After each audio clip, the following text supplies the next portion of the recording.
Whew, it's kind of cold outside.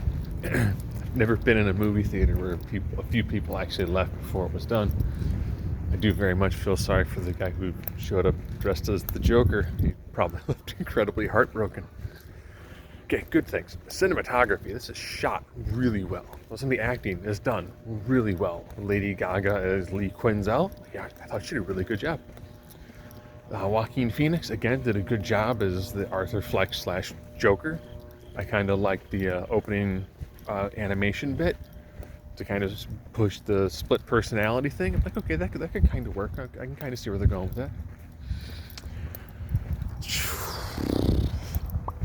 At a little over 2 hours, I have a feeling that somewhere a fan will take this like 2 hour and 10 minute film, chop it down into like 100 minutes and make a really decent movie out of it.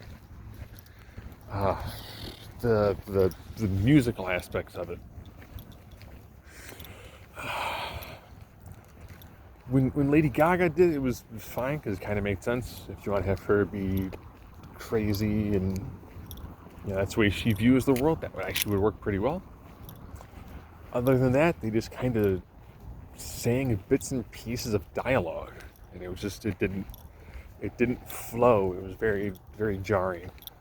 So I mean, there's some interesting parts of this movie, and there's some good acting. There's some decent spots here and there, but this film entirely is just an undeniable mess. There's some good spots. There's some spots that are bad. The ending of it.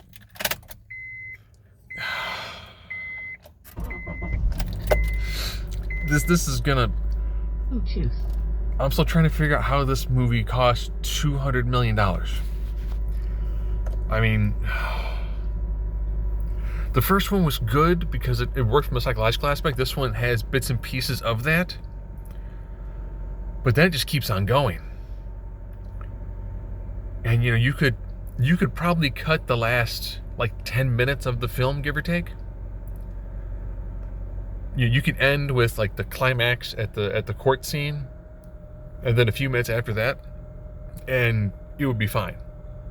But then it just keeps on going. I've seen a lot of things that Todd Phillips did not want to do a sequel, and this is very much he was forced to do something and then threw something together that resembles a movie. Yeah, even from a novelty, I saw so many, this is a horrible movie, don't watch it. And I was like, I haven't seen a bad movie this year. I skipped a lot of them. And I was interested to see how you do a sequel to this as a quasi-musical.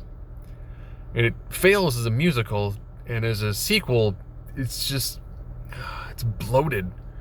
And it just takes forever. The stuff in Arkham is good. It's solid.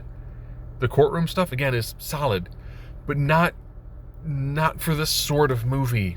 And then, if you're going to do a musical, just go with it. Don't, like, halfway do it. This is, like, multiple portions of a film stitched together to make something that's, if Warner Brothers loses their shirt on this, I'm fine with it.